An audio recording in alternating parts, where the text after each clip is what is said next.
राष्ट्रवादी काँग्रेस अजित पवार गटाच्या सामाजिक न्याय विभागाच्या नांदेड शहराध्यक्षपदी साहेबराव धनगे यांची निवड करण्यात आली आहे।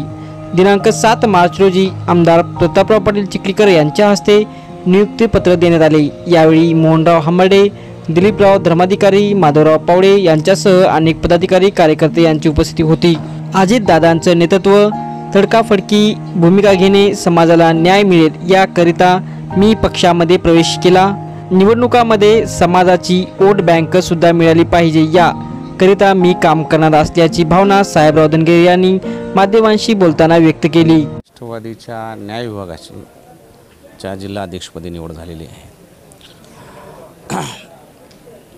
नांदेड जिल्ह्याचे लोकनेते आदरणीय प्रतापराव पाटील चिखलीकर आणि ज्या नेतृत्वाखाली मी राष्ट्रवादी काँग्रेसमध्ये पक्षप्रवेश केला असे माधवरावजी पावडे आणि माझे सर्व सहकारी, अजितदादाचं नेतृत्व आणि तडकाफडकी भूमिका घेणे, समाजाला न्याय मिळेल याकरिता मी पक्षामध्ये प्रवेश केला।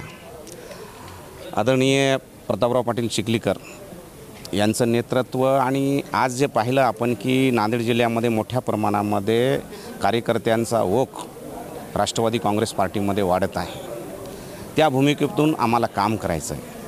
ज्या समाजाला न्याय मिळण्याकरिता डॉक्टर बाबासाहेब आंबेडकरांनी, महात्मा फुले असतील, फुलेशाह आंबेडकर विचारधारा ही आजही अजितदादा पवार यांच्या नेतृत्वामध्ये आहे। जरी आमची युती BJP सोबत असली तरी त्यामध्ये एक फुलेशाह आंबेडकर ही विचारधारा आहे आणि न्याय देण्याकरिता आज बरेचसे कार्यकर्ते असतात, पक्षाचे पदं असतात, जे राज्याचे पदं असतात, परंतु समाजाला वर्ग निस्ता समाज घेऊन चालणं तर होणार नाही, तर उद्याच्या होणाऱ्या निवडणुकामध्ये समाजाची वोट बँकसुद्धा मिळाली पाहिजे याकरिता मी काम करणार आहे।